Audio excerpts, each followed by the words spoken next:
So hello and नमस्ते everyone, welcome back to the channel. Hope सबैजना सन्चै आरामै हुनुहुन्छ होला। अनि म पनि सन्चै आरामै छु। अनि आजको भिडियो चाहिँ के को बारेमा हो भनेर हजुरहरूलाई थाहा नै भइसक्यो होला भिडियोको टाइटलबाट। सो आजको भिडियोमा चाहिँ एउटा म बाइकको रिभ्यू गर्दैछु, जुन हो TVS raider 125 FI bike.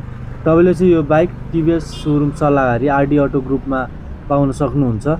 Contact number चाहिँ मैले स्क्रिनमा राखिदिएको छु। यो बाइक चाहिँ 125cc सेगमेन्टमा सबसे बेस्ट पर्फर्मेन्स दिने बाइक हो र फुल्ली फिचर लोडेड बाइक हो। अब चाहिँ हामी ढिला नगरी बाइकको रिभ्यू दिनतर्फ लागौँ है त।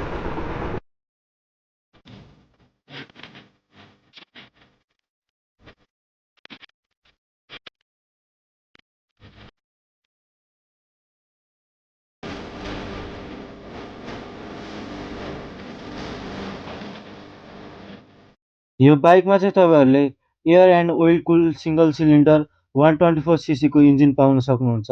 यो बाइकमा चाहिँ max power 12.9 PS at 8000 RPM मा जेनेरेट गर्छ भने म्याक्स टर्क चाहिँ 11.5 न्युटन मिटर एट 6500 RPM मा जेनेरेट गर्छ। यसमा तपाईँहरूले 5 स्पिड गियरबक्स पाउनुहुन्छ र इको थ्रस्ट फ्युल इन्जेक्टर पाउनुहुन्छ। यो बाइकमा चाहिँ तपाईँहरूले अगाडि टेलिस्कोपिक सस्पेन्सन पाउन सक्नुहुन्छ र पछाडि मोनोसक 5 स्टेप एडजस्टेबल सक पाउन सक्नुहुन्छ।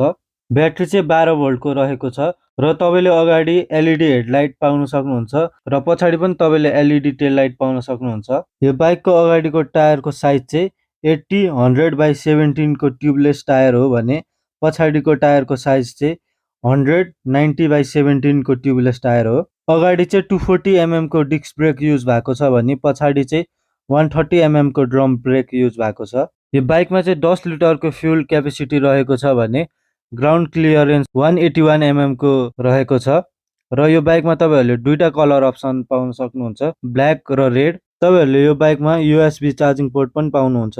तपाईँहरूले यो बाइकमा 60 to 65 प्लस को माइलेज पाउन सक्नुहुन्छ र तपाईँहरूले यो बाइक क्यास अथवा फाइनेन्समा पनि लिन सक्नुहुन्छ।